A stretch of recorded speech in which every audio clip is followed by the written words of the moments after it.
Alors, bonsoir et bienvenue tout le monde à ce 2 décembre. Et oui, hey, je suis très content d'être là avec vous et de pouvoir enfin vous parler de mon super gros projet que j'ai fait depuis plusieurs mois. On peut même dire que c'est les années d'expérience derrière moi qui m'ont permis d'aller jusqu'à faire réaliser ce projet-là de livre.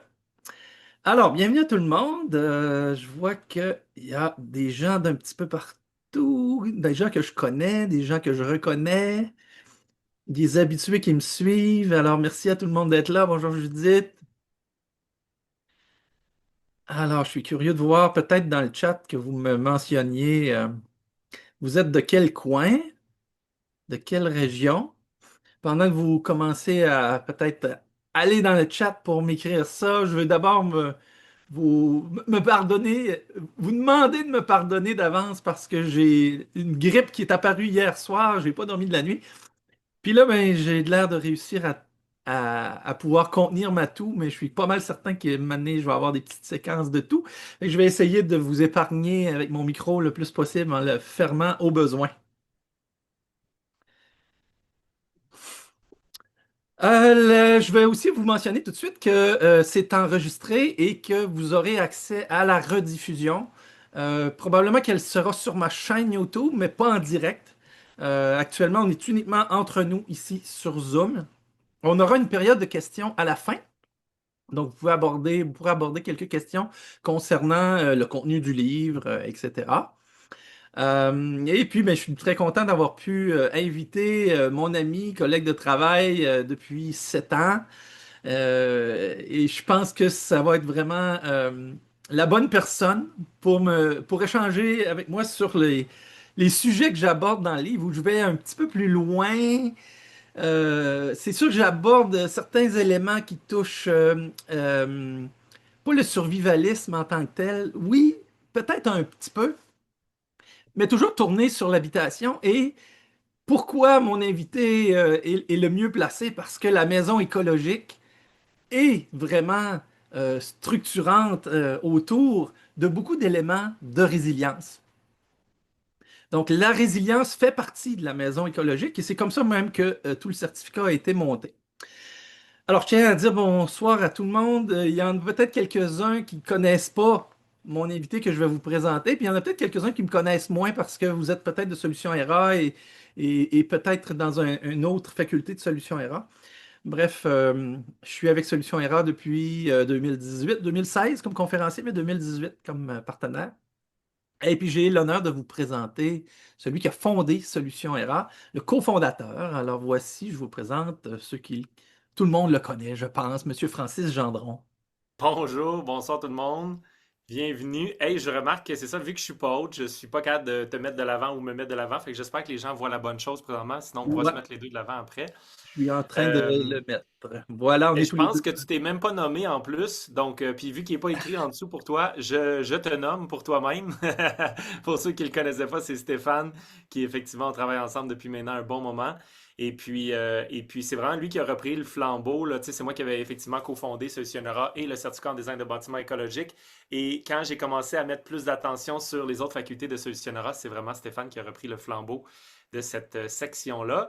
Et donc, ça fait maintenant plusieurs années que c'est vraiment le lead du certificat. Et c'est vraiment cool parce que la soirée de ce soir est autour de la résilience dans l'habitat, qui est un sujet que lui a vraiment décidé d'approfondir encore plus dans l'habitat, mais de manière générale. Et comme tu as dit, l'habitat est au centre de ça parce que c'est un des gros éléments. Mettons, il y a beaucoup de choses dans l'habitat qui nous aident. Euh, donc, j'ai trouvé ça vraiment le fun de le lire parce que je trouvais que c'était un vraiment heureux mélange entre cette quête de résilience dans un monde en grand changement mais une résilience que même quand ça va bien, c'est le fun aussi. Fait que c'est pas comme de sacrifier plein de choses maintenant pour que si au cas où que ça va mal, mais c'est que ce soit le fun maintenant et que si ça va mal, ça soit le fun encore. Donc j'ai Exact. trouvé ça vraiment super. Touches un gros point où j'essaie de me différencier. Je suis pas un survivaliste qui va vous encourager à vous construire un bunker, à avoir des armes à feu, à chercher le combat pour vous défendre et à être résilient. Ma résilience se trouve ailleurs. Puis on va en parler un petit peu. Ben justement, est-ce qu'on est prêt? On se lance? Je pense qu'il y a quand même pas mal de monde d'arriver, là. Je sais qu'il y a des gens qui vont continuer Exact. d'arriver, ça c'est normal. Mais je pense qu'on serait prêt à se lancer, Stéphane. Fait que le contexte là, ce soir pour tout le monde, ben, c'est vraiment, on veut parler du lancement du livre de Stéphane. Le livre sur, vraiment spécifiquement sur la résilience. Moi-même, j'ai eu la chance de le lire, mais aujourd'hui même. Donc c'est quand même très, ça sort du four, là, tu sais. Puis je suis quelqu'un d'occupé, il me l'a envoyé, là, quoi, une semaine ou deux, là, mais, mais je l'ai lu aujourd'hui.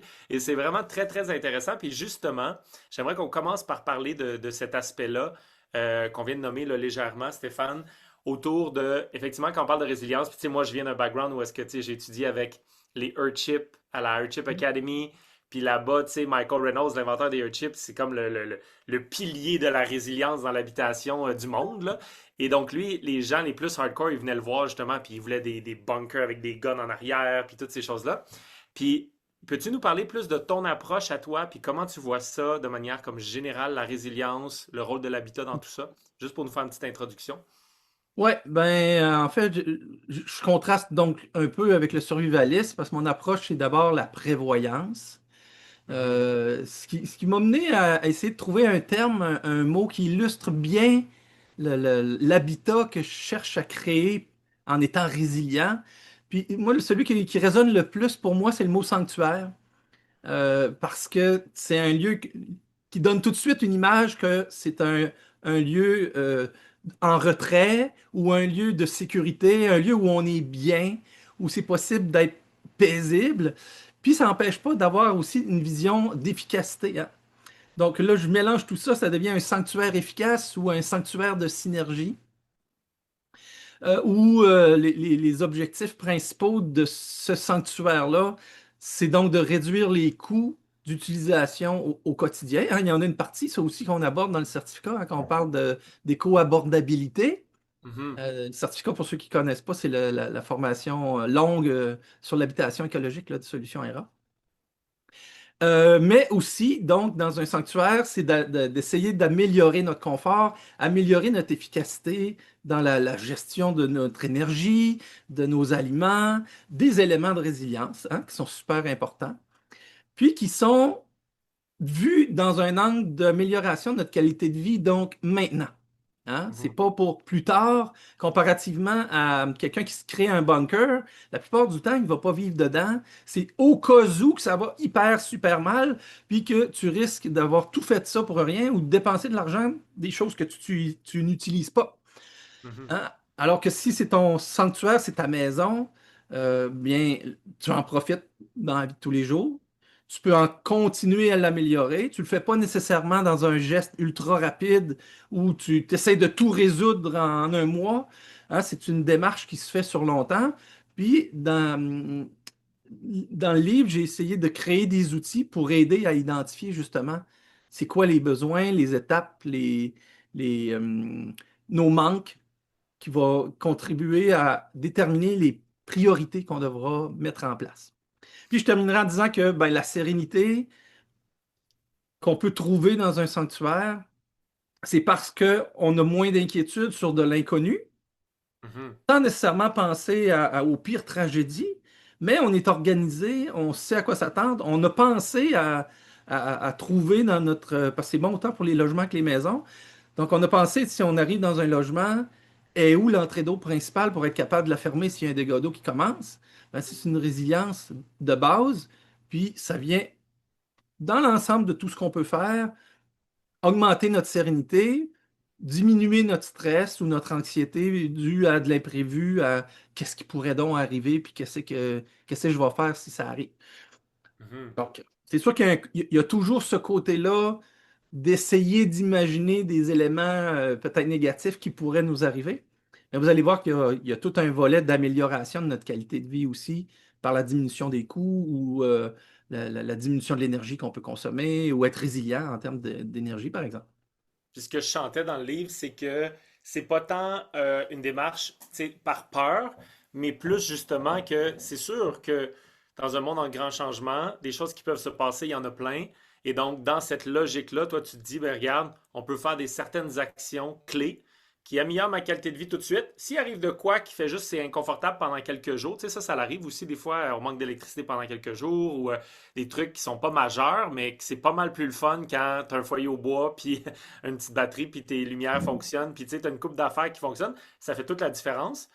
Et toi, tu amènes ça aussi dans ton livre pour les gens qui veulent aller encore plus loin, jusqu'à, OK, mais mettons qu'il y a quelque chose qui va pas bien pendant, tu sais, plusieurs jours, peut-être semaines et ou autre. Fait que c'est vraiment intéressant dans ce sens-là. D'ailleurs, tu parles du fait que c'est important d'identifier, tu sais, c'est quoi les priorités d'action. Ouais. Qu'est-ce qui nous met dans une situation vraiment délicate ou pas le fun le plus tôt pour qu'on puisse prendre soin de ces choses-là le plus rapidement possible.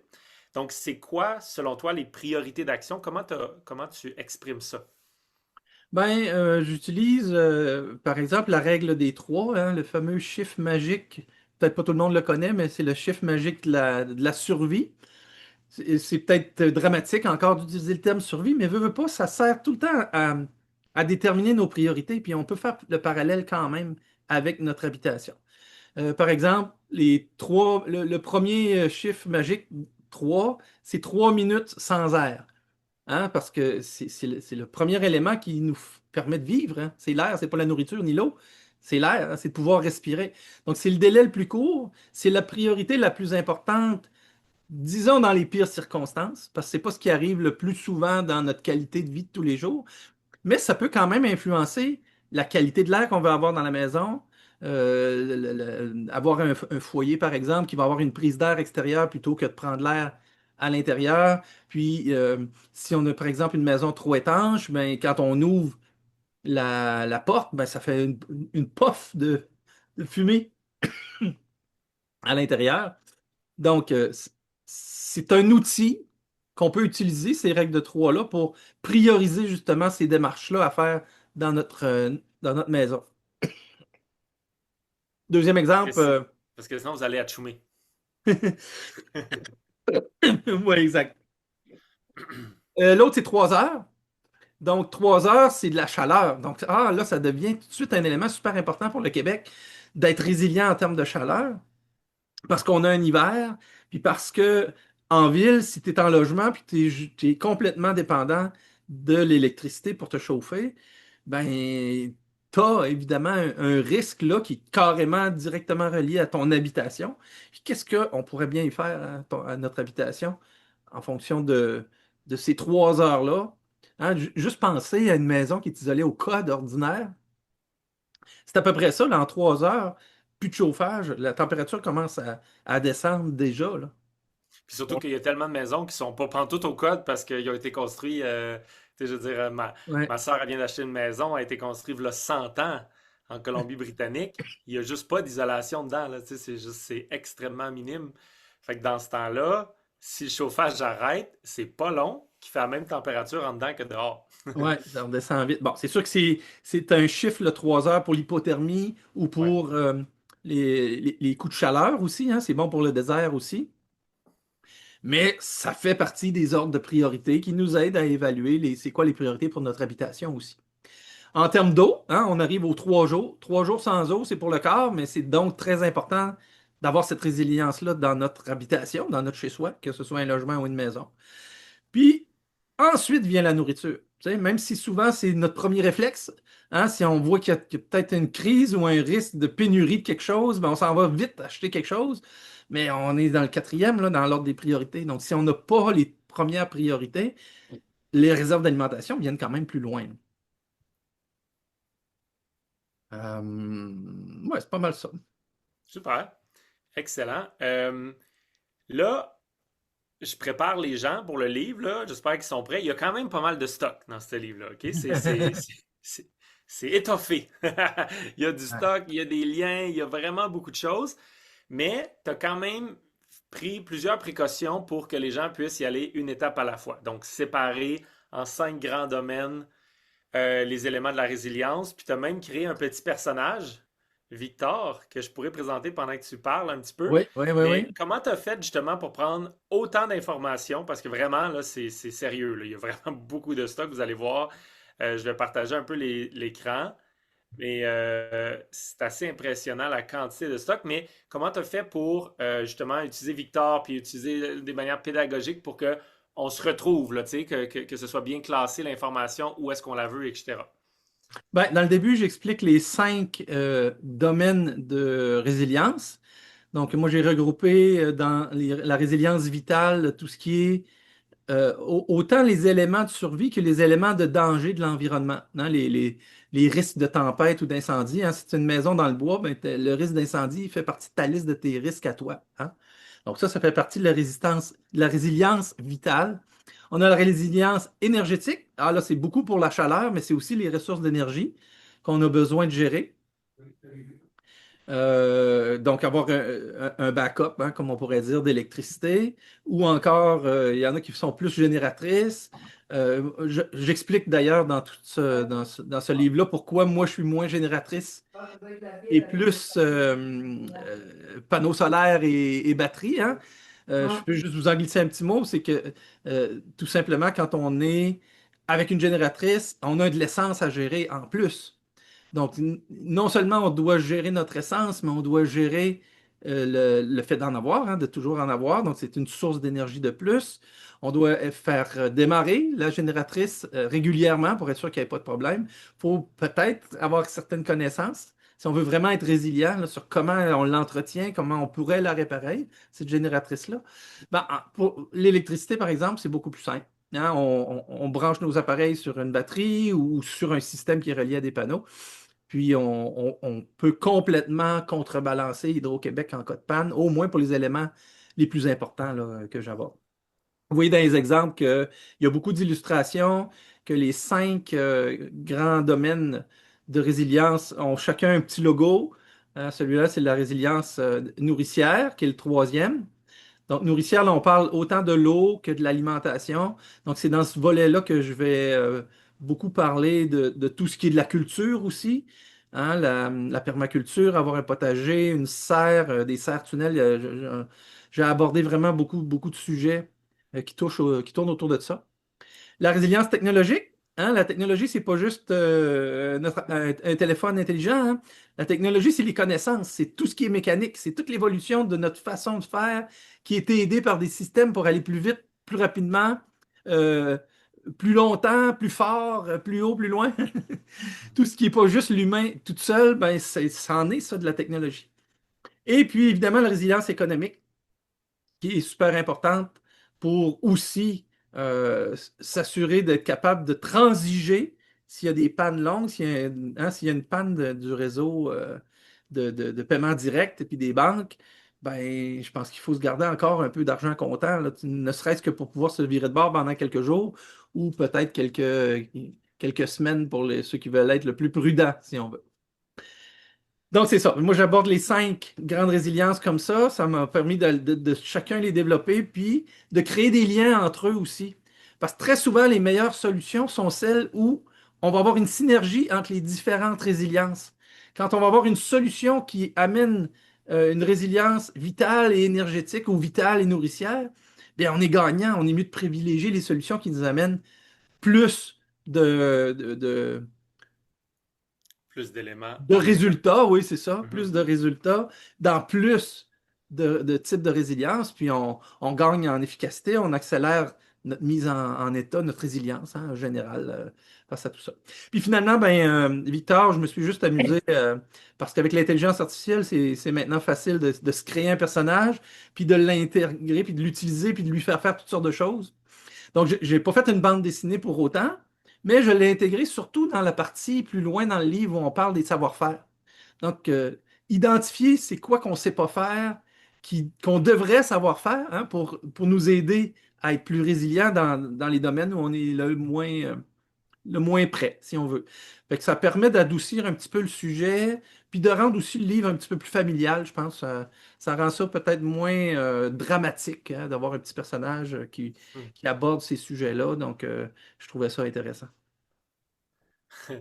Moi, ma priorité, c'est le papier de toilette du Martin. Exact. C'est souvent Ça fait le bonheur. une erreur de réflexe. Excellent.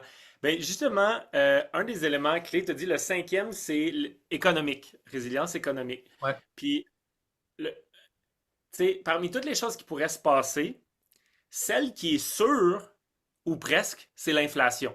Mhm. Puis, elle tend à être quand même rapide de ce temps-ci. Ça, on ne sait pas si ça va continuer comme ça encore longtemps, mais il y a des chances que oui. Puis ça a été vraiment intense pour plusieurs personnes dernièrement. Fait que justement, l'idée d'investir pour de la résilience pour peut-être plus tard, ça peut être décourageant un petit peu. Fait en quoi est-ce que ton approche, puis ce que tu proposes, peut être vu plus comme, mettons, comme un investissement ou même une manière peut-être de sauver de l'argent tout en gagnant en résilience? Puis en quoi ça fait partie du tout, là, tu sais. Oui, c'est ça. Je vais vous donner deux exemples, mais un qui est un des termes qu'on utilise dans la maison écologique, c'est le déphasage. On parle de Mhm. déphasage énergétique, hein, quand le soleil tape sur une dalle de béton, l'énergie, au lieu de s'en aller dans l'air tout de suite, est absorbée par la dalle de béton, puis est redégagée quand il n'y a plus de soleil qui frappe dessus. Donc, l'énergie nous revient, mais déphasée. Donc, elle nous frappe tout de suite, mais elle nous crée pas de surchauffe tout de suite. Ben, ce déphasage-là, on peut l'utiliser en déphasage de consommation pour notre énergie aussi, l'électricité, puis pour notre alimentation. Mais pas juste l'alimentation, hein, tout ce qui est des, nos produits usuels qu'on a besoin tout le temps, ben, eux autres aussi, hein, ils sont dans l'inflation beaucoup. Il n'y a pas juste les logements qui ont monté beaucoup de prix. Il y a toutes nos ressources, les cosmétiques, hein, tout ce qui est les produits de pharmacie aussi.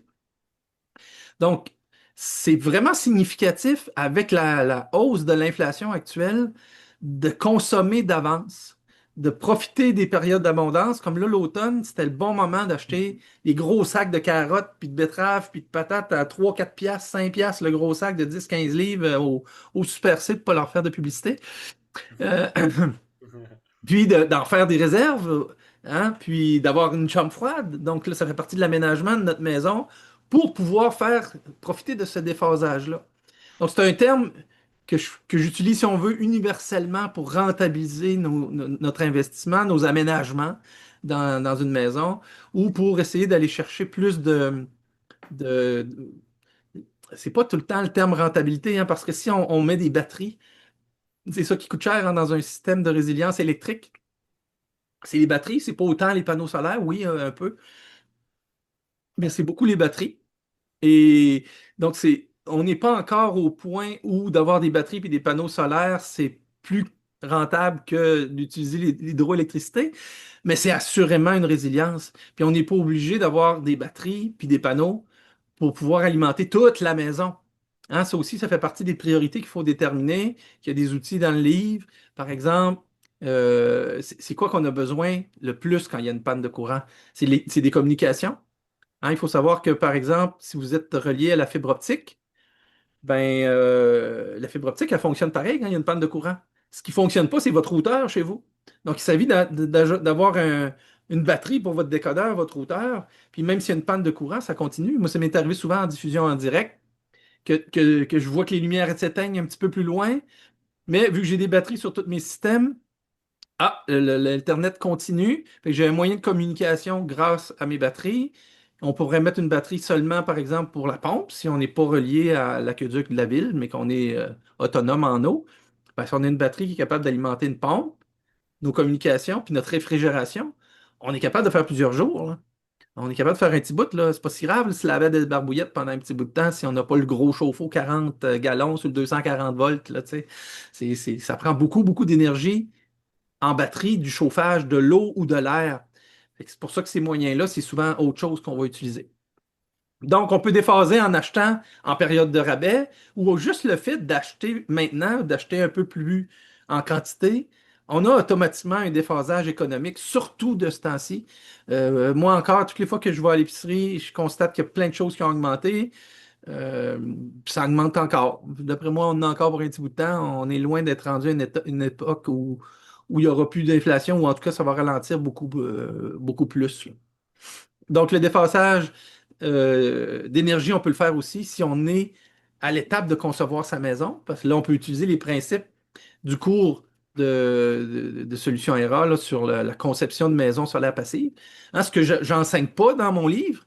Hein, mon livre, il est nommé en termes de solutions, de stratégie, mais c'est un cours en soi, hein, tu le sais, Francis, le certificat, c'est 80 heures en 6 modules, et même 7 modules, hein, pour atteindre 80 heures, c'est notre septième module. Ben, c'est 80 heures de vidéo, là, c'est du stock. Donc, dans mon livre, c'est sûr que j'aborde, je suggère, j'énumère, j'identifie. Ah, c'est beaucoup ça, le livre. C'est un manuel qui vous aide à gérer, à identifier vos priorités, à connaître l'éventail de tout ce qu'on peut choisir, puis de le faire au bon moment, puis de le mettre stratégiquement. Donc, Et d'y tu donnes aller. même les liens, là. Tu sais, c'est comme tu proposes des solutions. Tu sais, avez-vous pensé à ça? Si vous n'y avez pas pensé, voici des choix avec des liens directs qui peuvent t'amener sur des exemples de produits que soit tu as déjà essayé ou que tu recommandes euh, dans le livre. Oui, exact. C'est pour ça que c'est un concept. C'est peut-être un point qu'on pensait aborder là, un petit peu Ouais, un plus petit loin, peu plus mais loin, mais si tu veux le dire tout de suite, on peut le ben dire tout oui, de c'est suite. ça. Le concept du perpétuel ou... Ben oui, c'est ça. Ouais. C'est un livre, mais c'est un livre perpétuel. Autrement dit, il y en a qui me demandent en version papier, il va coûter combien? Est-ce qu'il est disponible en version papier? Je l'achète où? Juste m'en faire une copie, parce que c'est du 8,5-11 à caractère 11 de gros, là.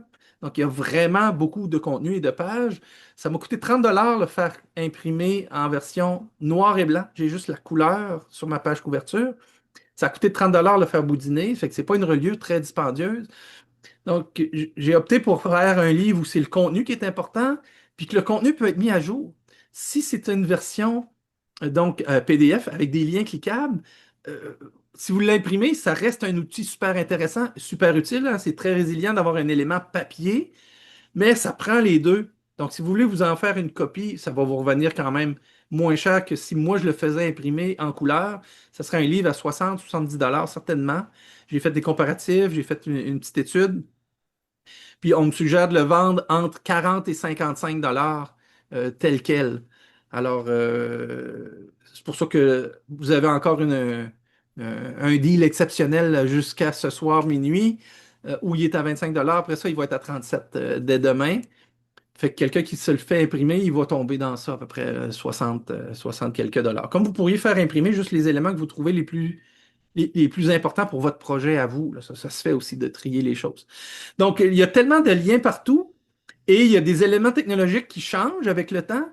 Donc, je vais faire des mises à jour. Je m'engage à faire des mises à jour. Je l'ai fait une il n'y a pas longtemps parce qu'il y avait des erreurs. J'ai trouvé une erreur que ça valait la peine de le changer.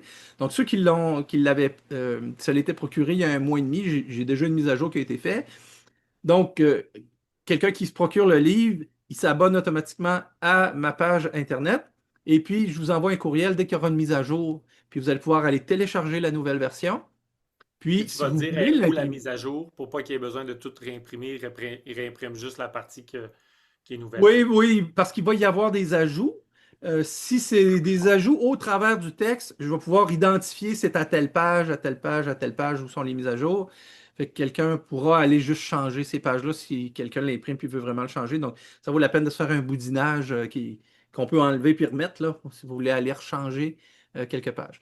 Mais à cause de ça, à cause des nombreux liens qui mènent à des sites, qui mènent à des produits, ben, ça devient vraiment plus intéressant d'avoir un livre perpétuel qui reste en PDF, puis de vous imprimer l'outil papier seulement au besoin, là. Mhm. Dans le livre, es-tu prêt pour une prochaine question? Ouais, ouais, ouais, allons-y. Ouais, parfait, super. Euh, Dans le livre, tu parles un petit peu de tous les niveaux de technologie, de haute technologie à basse technologie que tu appelles et jusqu'à savoir-faire. Ouais. Euh, ben, moi, j'ai deux questions avec ça. Premièrement, pourquoi est-ce que tu parles de tout ça? C'est quoi, selon toi, le plus important? Et je vais aller avec une troisième question aussi. Si, mettons, on perdait d'électricité demain, pendant 2 semaines au Québec, ce serait quoi ton top un, 2 ou 3 là, de qu'est-ce qui est le plus important à avoir? Je sais pas, je vais me souvenir de tes trois questions. Euh, Prends ton temps, faisant un ou deux, je te rappellerai après sinon. ben, je parle de technologie sous différents. Excusez. À date, c'est pas si pire, j'ai pas trop toussé. Ça va, ça va. T'as-tu un petit verre d'eau Oui, je l'ai. Ah, je vais en prendre Ok. une petite gorgée.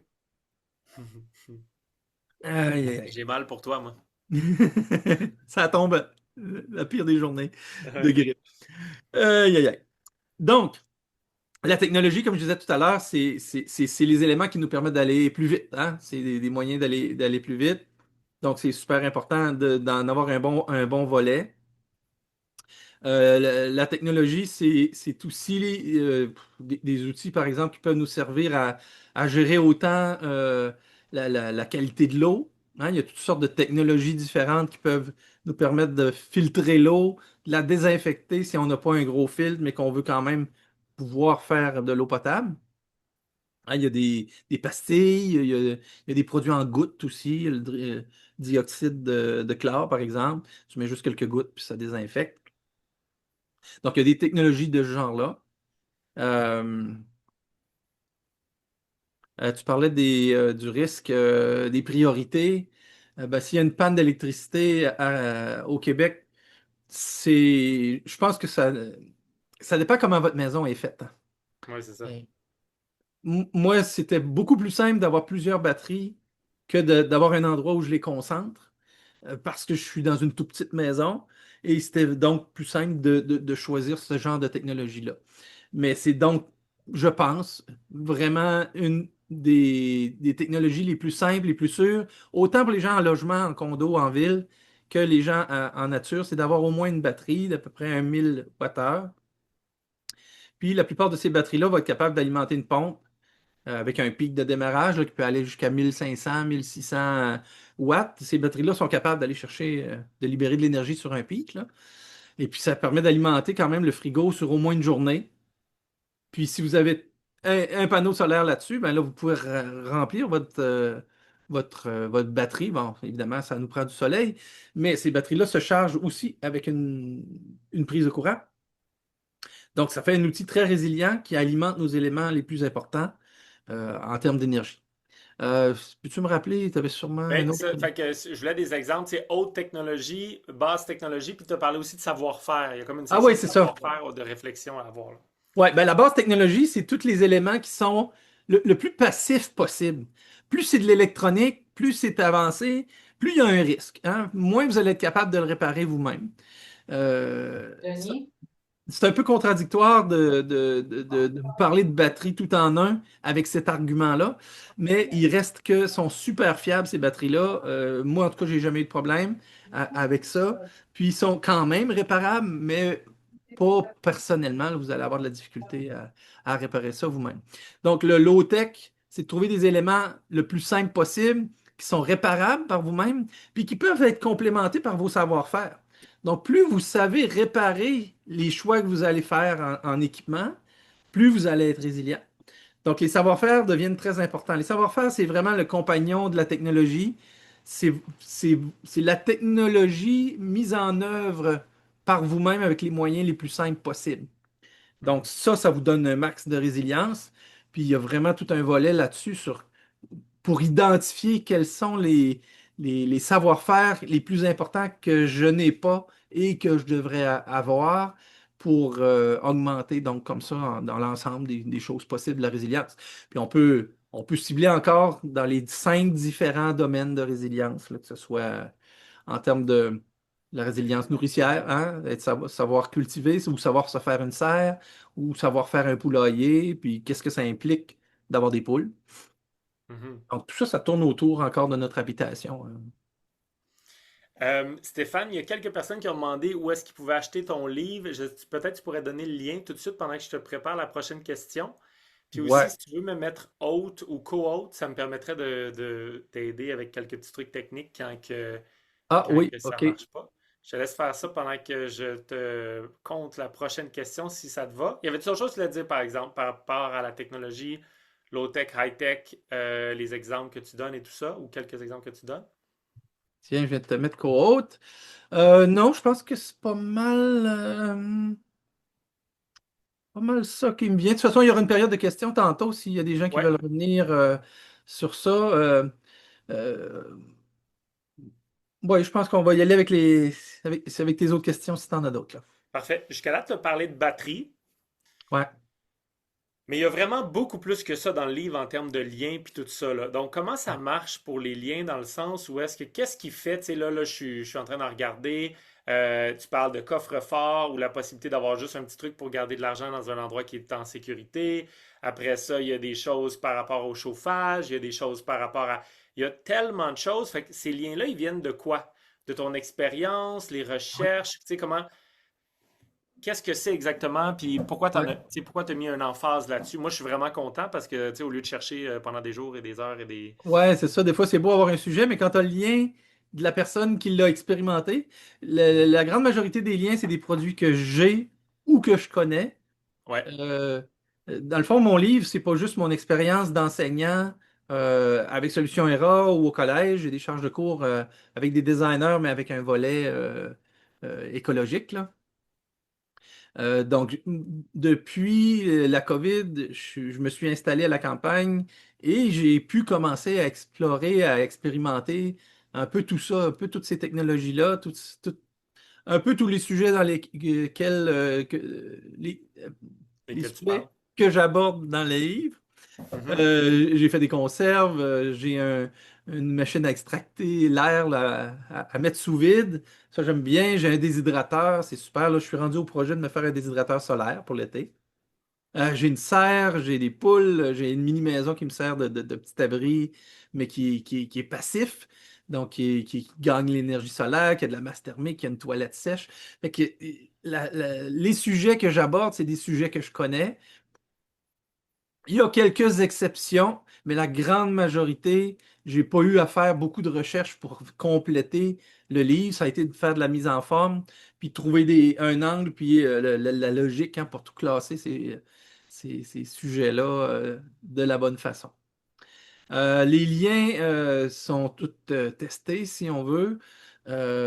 C'était d'ailleurs un des problèmes qu'il y avait avec la copie avant que je fasse une première mise à jour il y a un mois.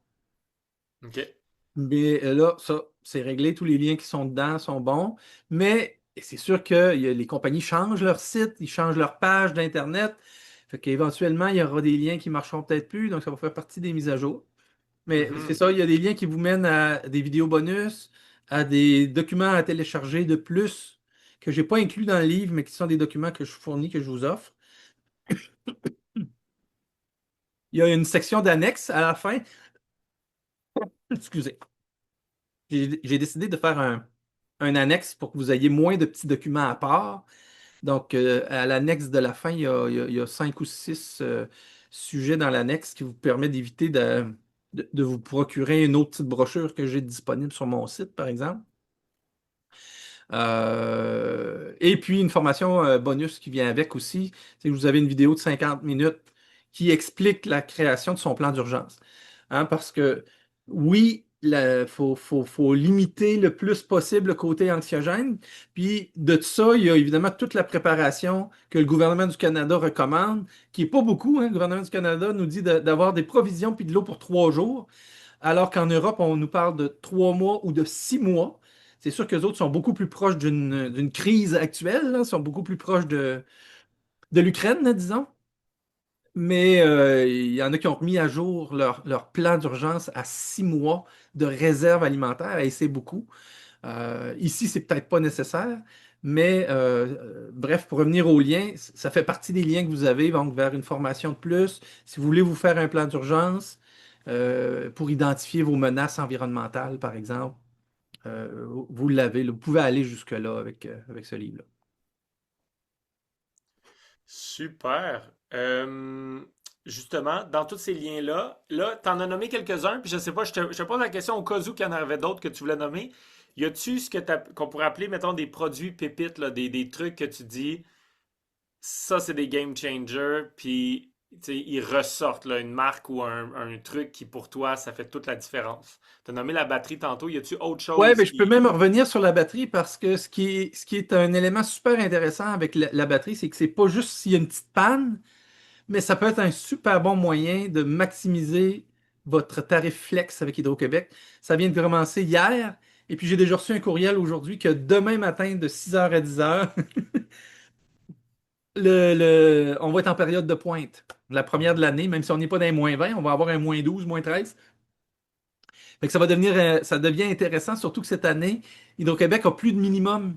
Donc, dès qu'on fait des économies, avant, il fallait faire 2 kilowatts d'économie par rapport à notre dépense normale. Maintenant, dès qu'on fait une économie, on va recevoir une ristourne. Puis le matin, c'est 1 heure de plus, c'est de 6 heures à 10 heures au lieu de 9 heures. Fait qu'avoir des batteries, ça permet d'alimenter tous ces gros éléments-là énergivores Je sais pas, moi, évidemment, frigo, ordinateur, c'est pas si pire, on parle de 150 watts. C'est surtout frigo, pompe. Puis pour longtemps, ben, on peut alimenter télé, routeur, décodeur, congélateur, etc. Fait que c'est vraiment intéressant avec les batteries parce je l'explique comme il faut dans le livre. Il y a une technique particulière pour, autrement dit, on branche pas juste notre batterie dans une prise, on le branche dans un timer qui fait que la batterie ne se recharge pas dans les périodes de pointe, puis que c'est automatiquement le contenu de la batterie qui va alimenter les appareils qui sont branchés dessus. Fait que ça devient un élément vraiment intéressant, un avantage intéressant. Moi, j'ai été chercher à peu près 4 mois gratuits d'électricité, juste en déphasant comme ça l'électricité, l'usage de l'électricité avec mes batteries. Je suis pas un gros consommateur, là, j'ai l'équivalent d'un 4,5 comme maison, mais ça fait une différence le fun là, quand tu payes pas 4 mois d'électricité. Ça fait une petite Vraiment. différence. Puis en plus, c'est que ça va aller de plus en plus vers là. Tu sais, les pics sont de plus en plus importants. Et donc, on le voit partout dans le monde que c'est vers ce genre de grid-là que le monde s'en va, ou est-ce Ouais, qu'ils veulent faire payer les utilisateurs qui l'utilisent au mauvais moment, au moment où tout le monde en a besoin. ouais, Puis c'est très logique aussi, là, tout le monde en veut en même temps, fait que ça vaut plus cher dans ce temps-là. Fait que ça risque d'aller de plus en plus vers ça, ce qui va faire que la batterie va peut-être être économe, je veux dire, comme un investissement aussi. Encore une fois, au Québec, ça exact. ne l'est pas encore à cause qu'on paye tellement pas cher pour l'électricité, mais déjà plein de places dans le monde, les batteries, c'est Ouais, rentable, les panneaux solaires, c'est rentable depuis très ouais. longtemps, et le Québec s'en va dans ce Puis, chemin-là. Et ça aide à la c'est... rentabilité, donc, quand on a le tarif flex, là, quand on prend Ouais, le c'est ça. programme de Ristourne. Ouais. Dans les pépites, je pourrais parler aussi de la filtration de l'eau. Mhm.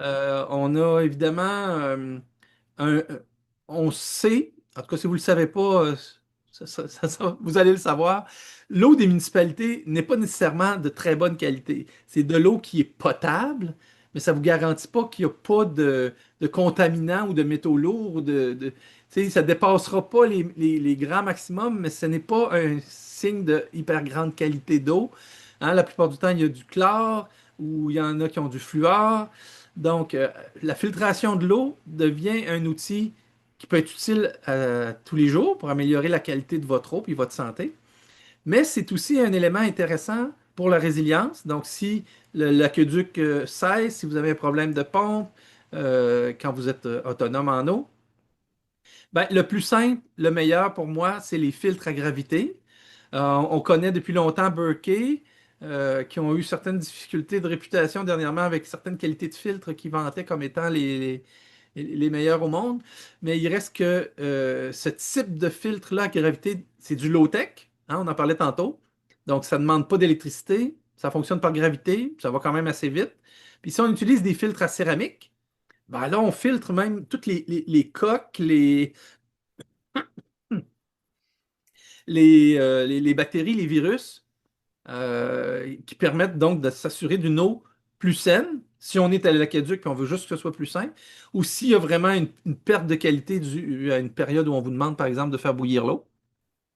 Puis il va y avoir dans les mises à jour, justement, là, parce qu'évidemment, je prends des notes de côté pour ne pas faire des mises à jour pour rien. Rain Fresh qui est identifié là, on peut encore trouver les filtres, mais dernièrement, ce que j'ai vérifié, c'est qu'il aurait été racheté par Vevor, donc V-E-V-O-R. Vous pouvez le prendre en note si ça vous intéresse. Puis ils ont baissé encore le prix de leur filtre, ben, de leur machine. Autour de 140 vous avez les deux boîtiers avec le robinet sur un trépied pour le surélever. Rainfresh, on était à 200 quelques, c'est 250. Puis Berkey, on était à 400 quelques dollars, là, sans les filtres, là, juste les boîtiers. Donc, ça fait toute une différence avec Vevor. Donc, ça peut être une belle solution, low-tech, mais pour la qualité de l'eau. Euh, Puis qui est transportable. Donc, si vous êtes en logement, c'est pas un appareil électrique qui est dépendant de l'électricité, puis qui n'est pas fixé au logement ou sous le comptoir, ou qu'on ne pourrait pas fixer. Hein. Probablement, si on était en logement puis qu'on voudrait se mettre une osmose inverse, mais là, il faut aller avec le petit système, puis ça va être du trouble ou même des coûts, là, le faire démancher. Tu es dans une section justement que tu partages où, dans plusieurs des sujets, je vais conclure les chapitres avec des points importants pour les locataires, des points importants pour les propriétaires en milieu urbain, puis des points importants pour les propriétaires ruraux. Hein, ça m'a permis de faire dernièrement. Il y en a plusieurs qui sont ici avec nous ce soir qui ont participé à ces conférences-là en ligne des derniers mois et que j'avais faites par sujet. Ben, dans le livre, vous avez aussi cette information-là. Tu vois des exemples ici de liens qui vous permettent de voir des exemples de ces appareils-là. Distillateur, il y a ceux qui. Ça, il y a deux grandes philosophies. Hein. Moi, je fais, comme vous voyez, je fais beaucoup l'inventaire du possible sans nécessairement euh, imposer une vision de c'est la meilleure ou c'est la moins bonne solution. Moi, je les ai mis quand même dans un ordre de priorité que je trouve raisonnable comme ordre de priorité. Euh, j'ai perdu un point là. Est-ce que tu nous montrais Tu le. l'imposes pas, mais tu montres plusieurs options. Ouais, c'est Donc, ça. tu montres plusieurs options qui seraient possibles. La distillation, tu allais dire, il y a deux Ah oui, c'est ça. C'est que deux, la distillation, il y a deux deux philosophies écoles. là-dedans. Il y a ceux qui disent que ça déminarise le corps, puis il y a ceux qui disent ben c'est l'alimentation qui nous minéralise beaucoup plus que l'eau. Fait que moi, je prends pas parti là-dedans, mais si un appareil à distillation est une solution pour vous, ben, je vous en recommande un que moi j'ai essayé avec mon père, qui est dans 80 ans, puis qui faisait des pierres avec l'eau de Rimouski, qui est extrêmement calcaire. Ben, pour lui, c'est vraiment un plus, ça a vraiment amélioré sa qualité de vie. Il fait plus de pierre du tout, du tout. Puis il trouve l'eau bonne, puis il boit plus d'eau qu'il en buvait. Donc, il compense avec. Puis il mange très bien. Fait que, on n'est pas inquiet, nous, point de vue minéralisation, là. En tout Mhm, cas, pour lui, ça a amélioré son sort. Fait que, il y a des pistes comme ça que je vais donner où vous avez des choix. Mais moi, mon objectif avec ça, c'est de vous en énumérer le plus possible, de vous en montrer qu'il y en a beaucoup, des choix. Puis pourquoi est-ce qu'on les choisirait par rapport à un autre, sans sans prendre des positions drastiques, là. mhm. Cool. On approche la fin, là, j'aurais une autre question, mais je veux nommer aux gens que si vous avez des questions, ça va être le temps de les écrire dans le chat ou de lever la main, parce que tout de suite après ça, on va pouvoir justement répondre à vos questions. Donc, justement, pour terminer, peut-être en termes de ce qui était organisé, là, avant qu'on aille dans les questions, Stéphane, pour les gens qui étaient là ce soir ou qui écoutent en rediffusion aussi peut-être, et qui aimeraient faire un petit pas en avant vers plus de résilience, quelles sont le ou les étapes que tu recommandes, que tu penses qui peuvent être un premier pas, une première chose à faire, quelque chose. Qu'est-ce qu'on fait là? OK, ça nous intéresse là, ce que tu dis. Ça a de l'allure. Qu'est-ce qu'on fait? Euh, J'essaie de retrouver mon fil. Euh, ben, c'est un élément qui est abordé beaucoup dans la première partie. Ceux qui voudront passer les éléments peut-être trop survivalistes auront quand même les volets de résilience, de savoir-faire puis d'identification de vos besoins. Dans les bons éléments à choisir, bon, c'est sûr qu'on a se trouver une façon de produire de la chaleur. C'est toujours un défi si on est en logement puis qu'on est dépendant de l'électricité. Il y a des systèmes comme des petits chauffages propane, mais au propane ou au gaz naturel ou etc. Euh, mais il y a tout le temps, quand même, même si c'est de l'alcool de bois, ils appellent ça il y a un autre terme pour ça, là, je l'ai sur le bout de la langue, qui crée très peu de pollution. Il y a des appareils qui annoncent faire une combustion totale, mais c'est jamais complètement total. Donc, si on n'a pas d'autres moyens de produire de la chaleur que par notre électricité dépendante d'Hydro-Québec, ben, des fois, on n'a pas le choix d'y aller avec un petit système mobile, mais il faudra savoir qu'il faut quand même ouvrir un petit peu la fenêtre, mettre l'appareil devant une fenêtre. Je suggère, j'ai une page qui va apparaître sur mon site dans les prochains jours, où même ceux qui ne se procureront pas le livre auront accès aux 10 meilleurs domaines là, ou produits de résilience à se procurer rapidement. J'ai décidé de le faire pour pas que les gens soient uniquement dépendants d'acheter le livre pour avoir des solutions rapides. Fait que ça va permettre à plusieurs de retrouver des suggestions puis des produits efficaces. Euh, Donc, si je comprends bien, une des manières, si on veut commencer là au début, numéro un, on peut aller sur cette page-là que tu vas créer. Numéro 2, le livre lui-même. On peut acheter le Ben ouais, livre. Puis dès le début du livre, tu amènes de la clarté sur, tu sais, tu nous invites à clarifier tu sais, on est-tu en logement, on est-tu en maison, on est-tu en forêt, on est-tu, tu sais, identifier c'est quoi les risques les plus importants ou potentiels ou que si ça l'arrive, c'est quoi notre situation. ouais. Puis ça nous aide à identifier où est-ce qu'on va focaliser. Ça se peut que ce soit la chaleur, ça se peut que ce soit l'eau, mais bon. Puis après ça, en plus, ce qui est vraiment le fun, c'est que ça nous permet, tu sais, on commence avec les premiers pas, hein, on se permet de rêver grand, on fait les premiers pas, puis après ça, ben, on peut continuer jusqu'à un point où est-ce qu'on arrive peut-être au Burn Shack, en fait, à notre petite maison comme chez toi, qui s'en vient très, très avancée sur ce chemin-là. Ouais, tu fais référence à un mantra que tu utilises aussi chez Solutions, à penser grand, commencer petit, mais maintenant. Oui, Hein, exact. think big, c'est quoi en Start anglais? small, move fast. C'est ça. Think big, Moi, start small, move fast. j'essaie tout le temps de le dire en français. Puis, Puis je m'en moque. puis c'est pour ça qu'un livre, c'est vraiment start small, c'est vraiment commencer petit, tu sais. Ah ben C'est un oui. bel exemple, tu sais, je veux dire, Ouais, c'est quoi, 37 25 s'il l'achète avant ce soir, ouais, c'est ça. 25, puis c'est vraiment bien structuré, là. Étape par étape, on identifie les problèmes au début, on choisit les solutions sur lesquelles on veut agir. Il y a plein d'options qui sont vraiment pas chères. Il y a des options qui sont plus chères aussi, tu sais, comme il y a Ouais. certaines batteries. Mais la batterie, ce qui est le fun, c'est qu'elle dure super longtemps, puis même si tu déménages, tu pars avec. Tu sais, il y a des Exact. kits que tu peux te créer que Exact. même si tu déménages, tu pars avec, puis dès que tu arrives dans l'autre maison, tu es déjà résilient. Alors qu'il y en a d'autres, Exact. c'est plus comme, OK, mettons que j'habite ici pour le long terme. Tu sais, si j'installe des panneaux solaires sur mon toit, je pars pas avec. Là, tu sais, ils vont rester là. Fait que ça veut dire que c'est comme l'habitat qui devient plus résilient. Il faut que je le Ouais. garde. Sauf Ouais. il y a un hybride entre les deux, puis il y a plein d'options intéressantes. Fait que les gens Ouais. peuvent choisir qu'est-ce qui leur parle le plus. Parce que le meilleur moyen de commencer puis de sentir que ça avance puis que ça va bien, c'est justement, c'est de commencer à agir.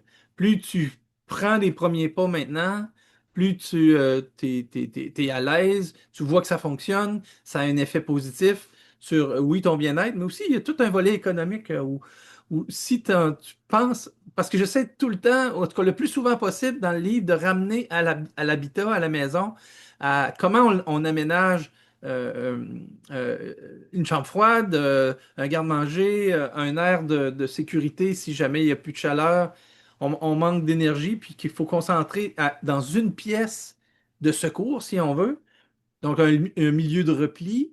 Ben, tout ça, c'est des éléments qui sont des connaissances puis des façons de faire qui peuvent être efficaces tout de suite, hein. Le milieu de repli, il y en a qui vont faire leur réserve alimentaire là-dedans, de se faire un plus gros garde-manger, si on veut, dans le milieu de repli. Fait que si jamais tu as une panne d'électricité prolongée, ben, ton chauffage d'appoint il va juste chauffer une pièce au lieu d'essayer de chauffer toute ta maison.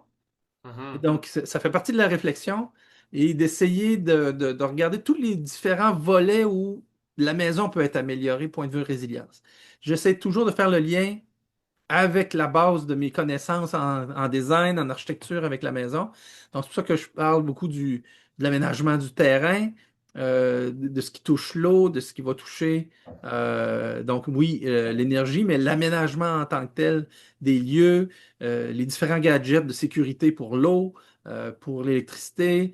Euh, J'aborde même la foudre, puis les surcharges de tension qu'il pourrait y avoir dans des lignes électriques qui ferait qu'on aurait des surcharges dans la maison.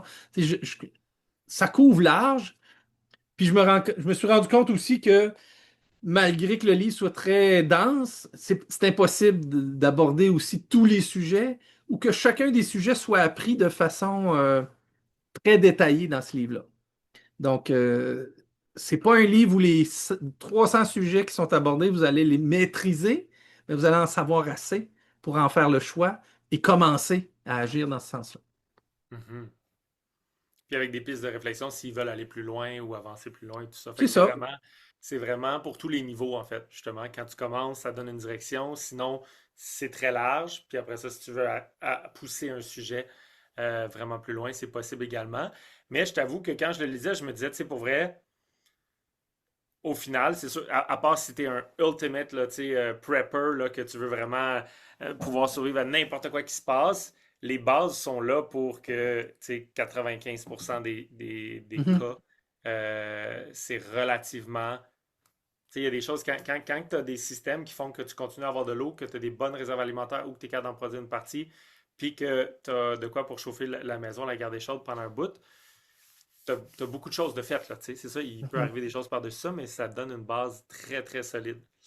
Fait que Martin dit un guide d'aide à la décision, ben c'est oui, c'est en partie ça. Oui, c'est en partie ça. Accompagner à prendre les bonnes décisions pour ceux qui veulent avancer sur ce chemin-là. Oui, oui, oui. Cool.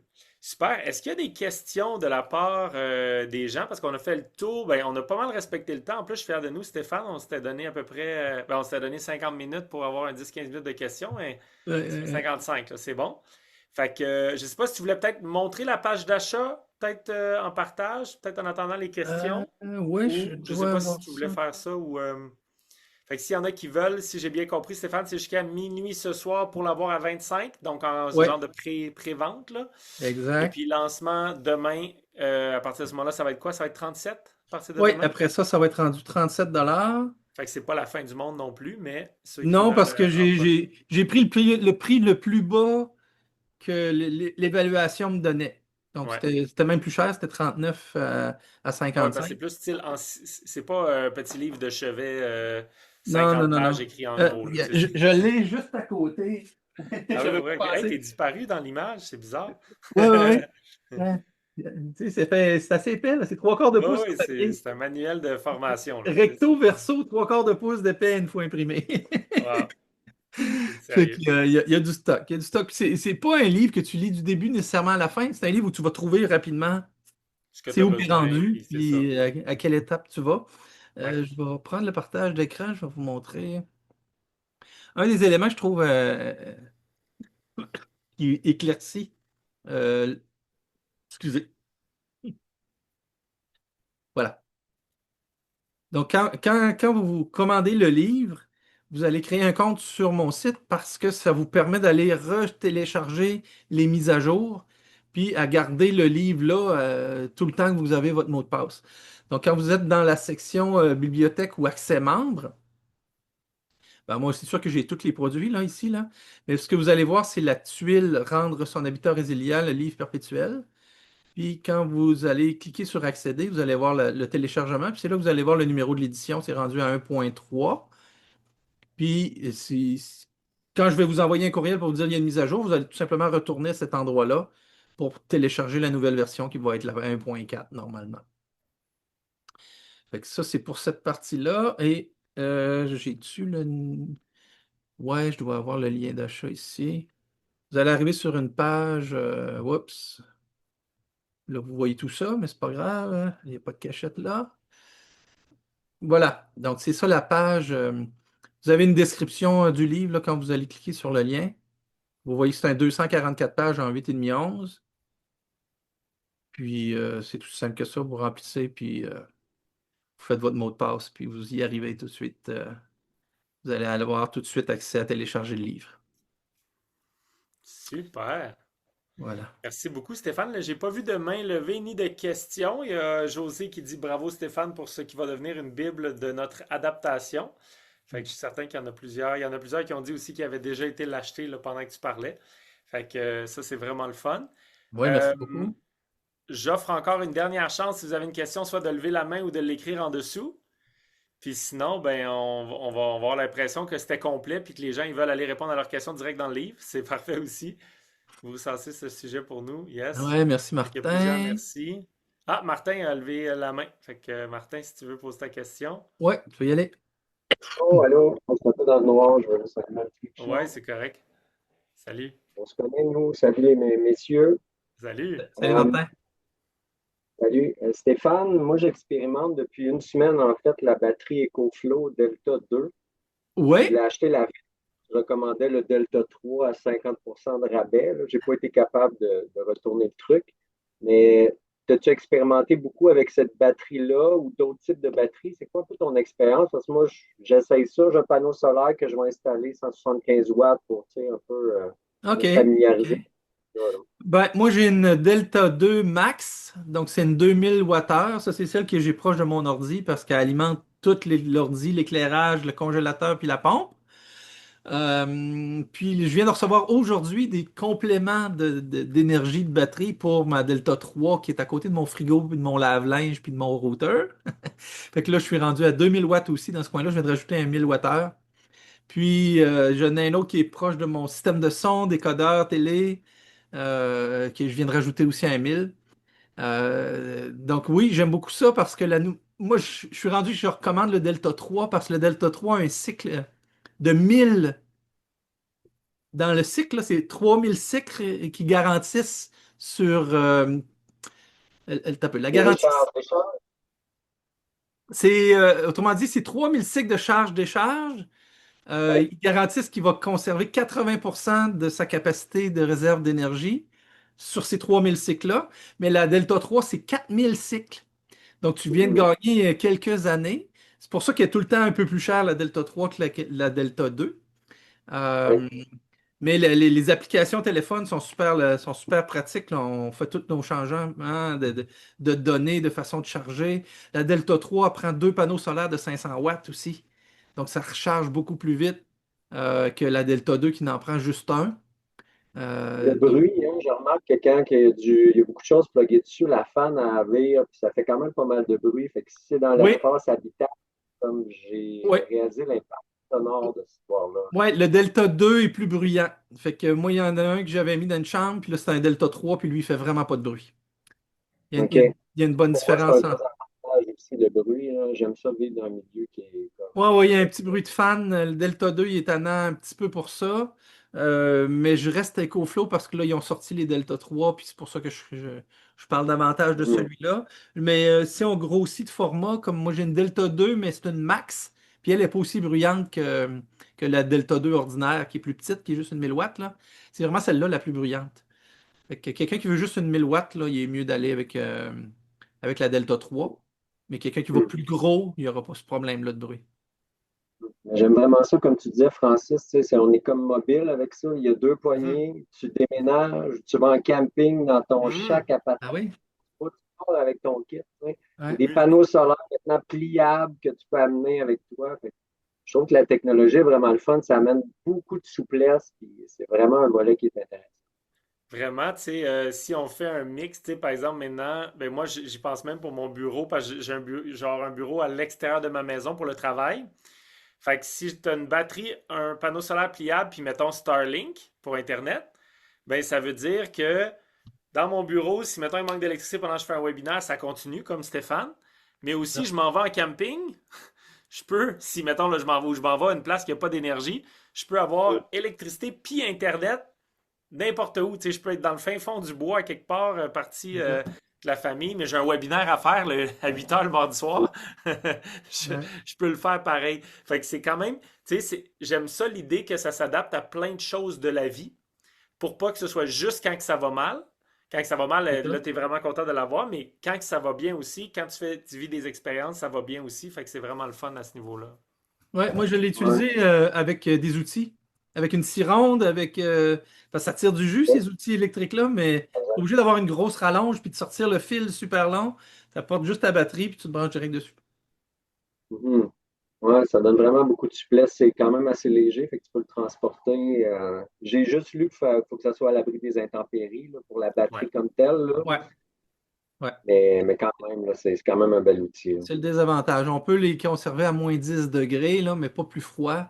C'est pas un outil qu'on OK. entrepose dans le cabanon l'hiver, là, tu sais. Ouais, ouais, c'est ça. OK, cool. Ben, merci beaucoup. Merci Merci, Stéphane pour ton Martin. travail. Le livre, je vais lire ça avec intérêt. Merci beaucoup, Martin. Merci, Martin. Judith, tu avais une question, Judith? Tu peux ouvrir ton micro?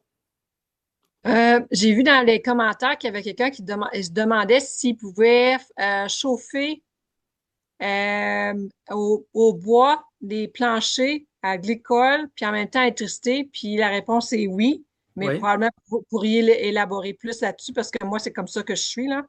oui, oui, oui. Ben oui, ça se fait. C'est le système qui est un petit peu plus complexe à avoir au début, surtout s'il peut chauffer de deux façons. Donc, ton circuit va pouvoir passer et dans ton poêle à bois ou bien dans un chauffage électrique. C'est une question de système avec des valves, hein, j'imagine, là, pour pouvoir diriger dans le système qu'on veut qu'il soit utilisé. Je crois pas qu'il y ait un intérêt à ce que les deux servent en même temps, là. C'est vraiment plus un qui vient en secours à l'autre. C'est des systèmes un petit peu plus compliqués, un petit peu moins résilients peut-être à long terme si on parle des systèmes hydrauliques, là.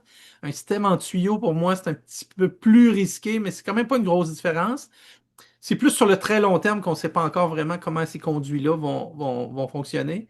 Puis c'est sûr qu'il faut avoir un système avec du glycol dedans pour pas que ça gèle, si on veut être vraiment résilient. Surtout si c'est pas une maison hyper performante, là. Dans les maisons écologiques les plus performantes, on peut avoir un système uniquement à l'eau, mais la plupart du temps, c'est les assurances là, qui vont demander qu'il y ait du glycol pour pas que ça gèle puis que ça fasse casser les tuyaux. En même temps, ben, félicitations Stéphane. Je me souviens la dernière fois que j'étais chez toi, puis la conversation qu'on a eue, puis que tu te demandais où est-ce que tu t'en allais dans le futur, puis tu t'en allais dans la bonne place. Puis ton livre, qu'est-ce qui était intéressant? J'ai acheté beaucoup de livres pour développer, d'être autonome, ces choses-là.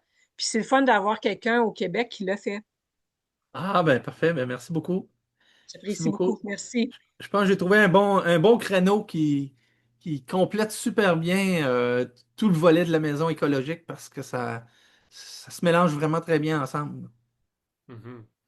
Ça va juste un petit peu plus loin dans le sens où est-ce que nous, par exemple, à Solutionner, on focus vraiment sur le bâtiment, tandis que là, toi, tu vas vraiment tous les éléments de la résilience, comme par exemple, tu sais, nous, on ne parlerait pas souvent de batteries qui sont juste la petite batterie à côté. On parlerait peut-être d'ajouter des batteries sur la maison au complet, mais cet élément-là de résilience à tous les niveaux est vraiment intéressant que tu es allé chercher avec le livre. On a Sébastien dans le chat qui pose la question sur les toilettes sèches. Ah oui, ok, vas-y. Hmm. Veux-tu répondre? Veux-tu que je la lise? Toilette Oui. sèche, à quoi cela Hmm. ressemble? Est-ce que les municipalités acceptent ce genre d'installation? Ah, ben, légalement, toute habitation doit avoir un système septique conforme. Et un système septique conforme, malheureusement, c'est un système à l'eau. Mais une fois qu'on a mis le tuyau dans le plancher pour la toilette, puis qu'on a une fosse septique qui est conforme avec le nombre de personnes qu'il y a dans la maison, Nombre de on a le chambres? droit de ne pas mettre de toilette et de mettre une toilette sèche par-dessus. Il faut juste que si vous revendez, qu'elle soit conforme. Et pour pouvoir avoir le financement, vous risquez d'avoir besoin que ce système septique soit aussi vraiment prévu dans la construction de votre maison. Mais une fois que c'est fait, une fois que vous avez le tuyau, vous n'êtes pas obligé de remplir votre fosse septique beaucoup. Elle va rester utile peut-être surtout pour vos eaux grises, hein, douche, lavabo, lave-linge, lave-vaisselle. Vous pourriez diriger cette eau-là dans votre réservoir qui ne recevra jamais d'eau noire parce que votre toilette serait juste une toilette sèche. Alors, s'il n'y a pas d'eau noire dedans, bref, ça pourrait être plus facile d'avoir le plus petit réservoir permis possible pour les eaux noires, puis avoir un réservoir un peu plus grand pour les eaux grises seulement, qui, elles, peuvent être traitées, utilisées pour l'arrosage sur le terrain ou éliminées dans un champ de polissage qui est beaucoup plus petit, beaucoup plus simple à faire. Ça se fait avec des tuyaux plus petits, du 2 pouces, parce que l'eau n'a pas de solide du tout, là. Il n'y a pas de papier de toilette, puis il y a pas de sel dedans, donc ça se gère bien des eaux grises. Mais il faut Puis respecter sinon, la réglementation. Ça nous prend quand même une fosse septique. Au pire, une fosse scellée. Vous n'êtes pas obligé d'avoir un champ d'épuration. Si vous planifiez avoir une toilette sèche, vous allez envoyer beaucoup moins d'eau dans votre fosse scellée, surtout si vous réutilisez l'eau pour arroser votre terrain. Mhm. Puis, puis sinon, ça peut être la deuxième aussi. Si par exemple, tu as une toilette à l'eau, puis tu as une toilette au compost que tu utilises des fois, mais qui devient ta situation. C'est comme si jamais il n'y a plus d'eau, ben Ouais. là, tu l'as. Fait que tu Ben, sais, ça fait t'as les partie de deux. la résilience que je suggère, moi, dans le livre, c'est d'avoir une toilette sèche portative ou dépliable. Peu importe où vous êtes, que ce soit en logement, en ville, à la campagne, ça devient un problème grave s'il y a pas d'eau ou qu'il y a un problème d'égout, puis vous ne pouvez plus flusher. C'est le fun d'avoir une petite toilette sèche là, qui est confortable, puis qu'on utilise à ce moment-là un sac poubelle. Puis si on est en ville, on va jeter notre sac. Si on est à la campagne, ben, on peut faire du compost avec. Mhm. Fait que ça devient beaucoup plus facile à gérer que de toujours aller dehors ou quelque chose de même quand il Ouais, manque ouais. d'eau, d'électricité, etc. Super. Ben écoute, je pense qu'on a fait le tour des questions. merci Stéphane, merci d'avoir fait ce Ouais, livre, merci d'avoir été là ce soir malgré la maladie, ouais, malgré les challenges de santé. C'était super intéressant. Merci à tout le monde qui était là ce soir aussi et merci à tous ceux qui nous ont écoutés par la suite. Euh, ouais, ouais, ouais. Ben, As-tu un merci, dernier mot, merci. On Stéphane? est quand même encore une bonne quantité, hein. On est 38 encore, puis ça fait juste quelques minutes qu'il y en a quelques-uns qui sont Oui, partis. Donc, on était une merci. cinquantaine là. Belle participation. Je suis très content. Je suis surtout content d'avoir pu le rendre accessible, d'offrir le meilleur prix possible, puis qu'il y ait vraiment beaucoup d'informations dedans. Je le regarde encore, puis je me dis, il manque pas grand-chose, là. Tu sais, je me prends des petites notes là, sur des petites affaires que je pourrais rajouter. Mais je peux pas dire que c'est une première partie là, qui va s'enrichir beaucoup. Le C'est gros le travail type est de fait là. livre de base que je voulais faire vraiment, là. Ouais, Puis il y a du stock assez là, pour avancer et puis améliorer sa résilience sur très plusieurs sérieux. mois. Tout à fait. Merci beaucoup Euh, Stéphane. Salut tout le monde. Bonne soirée.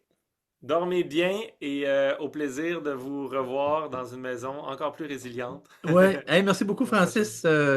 Merci Stéphane à toi. Je te remercierai jamais assez d'avoir accepté de faire ça avec moi. C'est plus le fun que d'être tout seul en plus à C'était parler de vraiment un mon livre. plaisir. Donc, ça a amené Il y a des mots l'échange. merci Puis, dans le chat, tu liras ça. Je serais bien ouais, heureux de pouvoir avoir toute cette information. Yes, excellent. merci, bonne soirée. Super, bye bye tout le monde, bonne soirée. Merci. Ciao, ciao. Bye bye tout le monde.